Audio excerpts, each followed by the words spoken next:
নমস্কার। আমার ডিসেম্বরে আমার হাজবেন্ড হঠাৎ অসুস্থ হয়। তারপর আমি ওয়েস্ট বেঙ্গলে একটা নার্সিং হোমে ওনাকে অ্যাডমিট করি। ওখান থেকে জানা যায় যে ওনার নিউরো প্রবলেম, মানে স্পাইনের প্রবলেম আছে। ওখান থেকে আমাকে ব্যাঙ্গালোরে ট্রিটমেন্টের জন্য পাঠানো হয়। আমি 26শে জানুয়ারি ব্যাঙ্গালোর ট্রিটমেন্টের জন্য আসি। এখানে অনেক হসপিটালে অনেক দিন ঘোরাঘুরির পর আমার সুস্থ সাথীর সাথে যোগাযোগ হয়।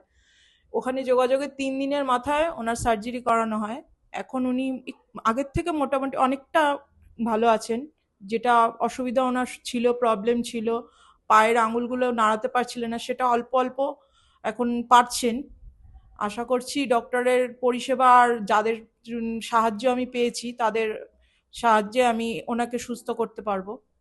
আর আপনার এর জন্য মানে যেহেতু আপনাকে হেল্প করেছে সুস্থ সাথী, এর জন্য কি কোনো আপনার সাথে টাকা নিয়েছে? না, না, আমার থেকে কোনো পয়সা নেয়নি। যা আমার হসপিটাল চার্জ সেটাই আমার আর লেগেছে। হসপিটালে যে প্যাকেজ বলেছিল তাতে কি আপনি কম টাকায় করাতে পেরেছেন না বেশি টাকা লেগেছে? অনেক কম টাকাতেই আমার হয়েছে আচ্ছা। প্যাকেজের থেকে। পেশেন্ট আপনি কেমন আছেন কাকু এখন?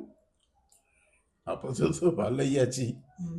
এখন এর পুরোটা এখন কতটা কি দেওয়া হবে সেটা তো টাইমের উপর ডিপেন্ড করছে আর হ্যাঁ, আপনার উপর।